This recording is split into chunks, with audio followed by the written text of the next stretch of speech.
Hello students, welcome to maths Pathshala. इस video में मैं एक ऐसे टॉपिक के बारे में बात करने जा रहा हूँ जिसने कई सारे बीटेक स्टूडेंट्स का दिल तोड़ा है, और वो टॉपिक है ब्रांच चेंज। ब्रांच चेंज मतलब कि आप ऐसे समझो कि सपोज कर लो एक स्टूडेंट है बउआ। अब बउआ बायोटेक्नोलॉजी ब्रांच के साथ किसी कॉलेज में एंटर करता है।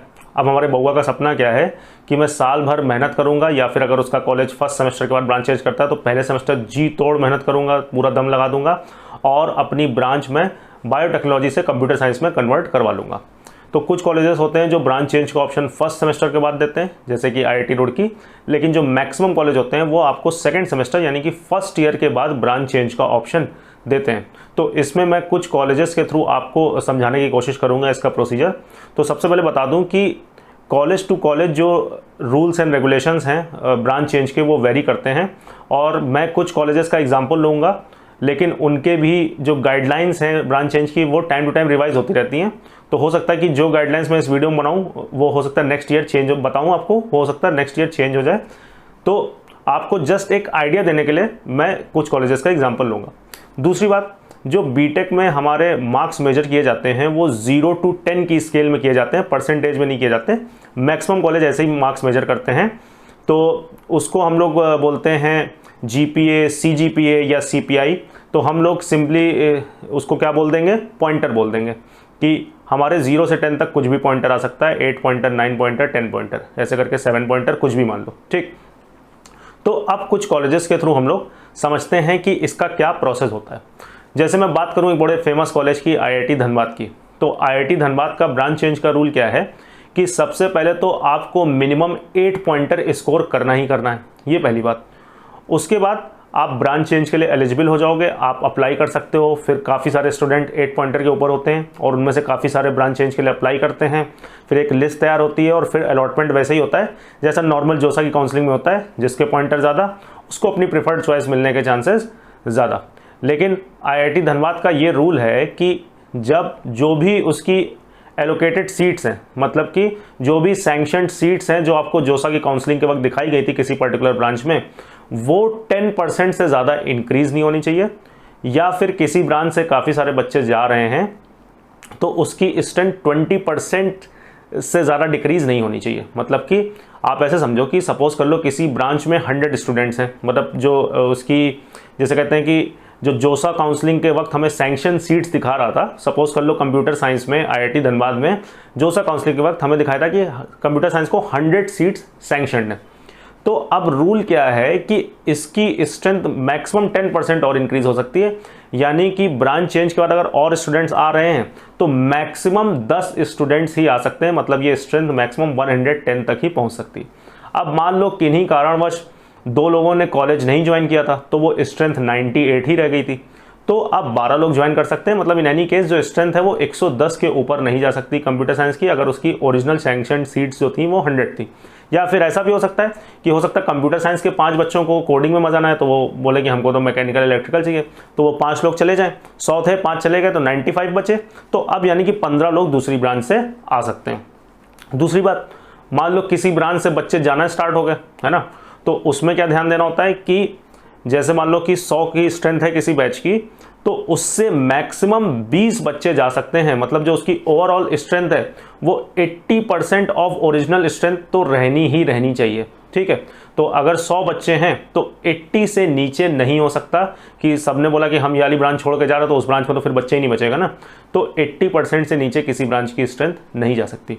आईआईटी धनबाद का एक दूसरा भी रूल है कि आप अगर टॉप 1% में हो और अगर आप ब्रांच चेंज करवाना चाहते हो, आप फर्स्ट ईयर में टॉप 1% में हो परफॉर्मेंस में और आप ब्रांच चेंज करवाना चाहते हो, तो आप सीधे सीधे फिर ब्रांच चेंज के लिए अप्लाई कर सकते हो।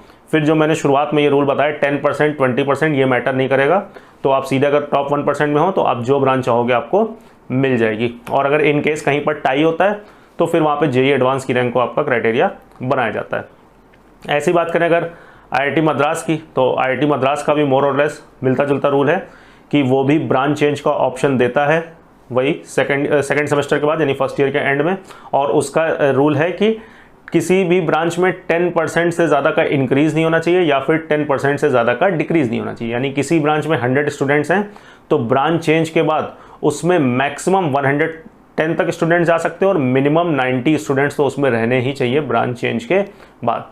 तो काफ़ी सारे कॉलेजेस हैं जो कुछ सीट्स रिजर्व रखते हैं ब्रांच चेंज के लिए after end of first year, लेकिन कई ऐसे कॉलेजेस भी हैं जो बोलते हैं कि जो जोसा की काउंसलिंग के वक्त सैंक्शनड सीट्स हैं उसके ऊपर स्ट्रेंथ नहीं जाएगी। तो फिर बात आती है कि फिर उनमें ब्रांच स्लाइडिंग कैसे होती है कि जब वो ओरिजिनल जो जोसा वाली सैंक्शन सीट्स है उससे ऊपर जा नहीं रहे, तो उसमें देखो वैकेंसी ऐसे क्रिएट होती है। तुम ऐसे समझो इस बात को कि सपोज कर लो एक लड़की है बिट्टी, तो बिट्टी ने क्या किया कि 12th अपीयरिंग वाले जो उसका अटेम्प्ट था उसमें उसने जेई मेन तो फोड़ दिया, लेकिन उसका जेई एडवांस अच्छा नहीं गया, तो उसने सपोज कर लो एनआईटी इलाहाबाद में एडमिशन ले लिया। ठीक, अब एनआईटी इलाहाबाद में बिट्टी ने क्या किया कि पढ़ना चालू किया। तो बिट्टी ने, चूंकि बिट्टी का एडवांस का एक अटेम्प्ट बाकी था, तो वो एडवांस की भी तैयारी करती रही और कॉलेज का भी पढ़ती रही। और फिर बिट्टी होनहार थी, तो बिट्टी ने क्या किया कि अपने सेकेंड अटेम्प्ट में जेई एडवांस भी फोड़ दिया। तो बिट्टी ने कहा भाई मैं तो चलिए अब IIT। तो बिट्टी जिस ब्रांच में थी वहाँ पर एक वैकेंसी क्रिएट हो गई। ठीक है, तो अब इस सीट के लिए, इस सीट को फिल करने के लिए ब्रांच चेंज का ऑप्शन दिया जाएगा। या कई बार होता है कि कोई लोग एडमिशन विड्रॉ कर लेते हैं पहले ईयर ही, तो वहाँ पर भी एक वैकेंसी होगी, तो उसको फिल करने के लिए भी ब्रांच चेंज का ऑप्शन दिया जाएगा। जैसे एनआईटी इलाहाबाद में यही होता है कि उनकी जो वो बोलते हैं कि जो जोसा पे लिखा हुआ है उससे ऊपर स्ट्रेंथ नहीं जा सकती, लेकिन अगर वैकेंसी क्रिएट होती है तो वो ब्रांच चेंज का ऑप्शन देते हैं। तो हर कॉलेज का अपना अलग अलग रूल है। अगर आपको किसी भी कॉलेज का ब्रांच चेंज का रूल पता करना है तो उसका सबसे सिंपल तरीका है कि आप गूगल पे जाओ और कॉलेज का नाम लिखो और उसके बाद आगे लिख दो जोसा, तो उसकी प्रोफाइल आ जाएगी उस कॉलेज की, उसमें खोलो तो नीचे उसमें ब्रांच चेंज के रूल्स दे रखे होंगे। जैसे मान लो कि आपको IIT कानपुर का ब्रांच चेंज का प्रोसीजर पता करना है तो आप गूगल पे डालो IIT कानपुर जोसा, जो पहला लिंक आए उसको ओपन करो, नीचे देखोगे ब्रांच चेंज के रूल्स दे रखे होंगे, मैक्सिमम कॉलेजेस ने दे रखे हैं। तो ये तो हमें प्रोसेस समझ आ गया कि हाँ भाई ब्रांच चेंज में क्या चीज़ करनी होती है। अब बात आती है कि ये कितना डिफ़िकल्ट है। तो मैं आपको बता दूं कि ये बहुत ज़्यादा डिफ़िकल्ट है। अपनी ब्रांच चेंज कराना एक बहुत डिफ़िकल्ट टास्क है।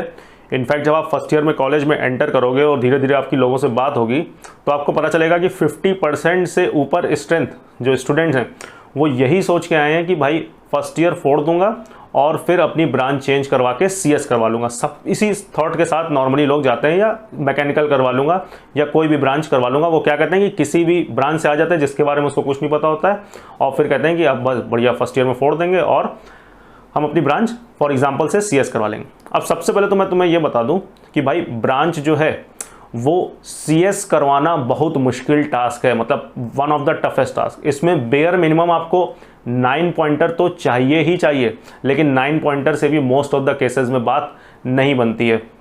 जैसे ये 2 एग्जाम्पल आप देखो, एक एग्जाम्पल है IIT धनबाद का और एक एग्जाम्पल है IIT रुड़की का। तो इसमें देखो कि जो कंप्यूटर साइंस के लिए जो ओपनिंग और क्लोजिंग पॉइंटर है वो कितना हाई है। 9.905 ओपनिंग है रुड़की में और 9.81 पे ख़त्म हो गया। मतलब 9.81 के नीचे अगर किसी का 9.8 भी पॉइंटर रहा होगा तो उसको कंप्यूटर साइंस में उसकी ब्रांच चेंज नहीं हो पाई होगी। ऐसे रुड़की में भी देखो ओपनिंग है धनबाद में भी 9.905 और क्लोजिंग है 9.43। तो देख सकते हो कंप्यूटर साइंस में अपनी ब्रांच चेंज करवाना कितना मुश्किल है। और ऐसा नहीं कि बाकी ब्रांचेस में चेंज करवाना बहुत आसान है। आप ऐसे समझो कि जैसे NIT दिल्ली है, तो NIT दिल्ली का क्राइटेरिया है कि अगर आपको ब्रांच चेंज करवानी है तो आपके कम से कम 8.5 पॉइंटर होने चाहिए ऑन एन एवरेज। मतलब कि pointer obtained in first semester plus pointer obtained in second semester divided by 2, ये 8.5 या उसके ऊपर आना चाहिए। यानी कि आपका जो फर्स्ट सेमेस्टर के पॉइंटर और सेकंड सेमेस्टर के पॉइंटर का सम है वो एटलीस्ट 17 होना चाहिए। अब तुम ऐसे सोचो कि तुम भाई गए हो फर्स्ट ईयर में, फर्स्ट सेमेस्टर में अपना घर बार छोड़ के और एकदम तुम्हें यूज टू होना है और उसमें तुम्हारा परफॉर्मेंस उतना अच्छा नहीं रह पाया पहले सेमेस्टर में और तुम 7 पॉइंटर ही स्कोर कर पाए। तो अब सम को 17 पहुंचाने के लिए अगले में कितना चाहिए, अगले सेमेस्टर में 10 मारनी पड़ेगी। और भैया ये बहुत मुश्किल टास्क होता है कि 10 मार पाओ, आप 7 से सीधे 10 पहुँच जाओ। ठीक, इनफैक्ट आप पहले में 8 भी ले आ रहे हो तब भी अगले में आपको 9 पॉइंटर मारना पड़ेगा again, which is not a very easy task. तो मैं आपको ये सब इसलिए बता रहा हूँ कि मेरा सजेशन आपको ये है कि बिल्कुल आप कॉलेज जाना और अगर आप अपनी ब्रांच चेंज करवाना चाहते हो तो उसके लिए कड़ी मेहनत करना, but don't count on it. कहने का मतलब ये है कि कई स्टूडेंट्स गलती क्या कर देते हैं कि किसी भी ब्रांच को लेके जिसके बारे में उसको कोई आइडिया नहीं होता है, जैसे कुछ लोग क्या करते हैं कि बायोटेक्नोलॉजी के बारे में उनको कुछ भी नहीं पता है, वो बायोटेक्नोलॉजी लेके जाते हैं कॉलेज में और बोलते हैं कि CS के लिए कितना चाहिए, CS के लिए कहते हैं अच्छा CS के लिए 9.8 चाहिए, तो कहे भाई अपना सेफ साइड दोनों में 10-10 मार देगा, बिल्कुल रिस्क नहीं लेने का। तो बोलेंगे कि फिर तो भाई की ब्रांच चेंज हो जाएगी, लेकिन भाई को बता दें इतना आसान नहीं होता है। तो ऐसा बिल्कुल सोच के मत जाना कि मेरी ब्रांच चेंज हो ही जाएगी।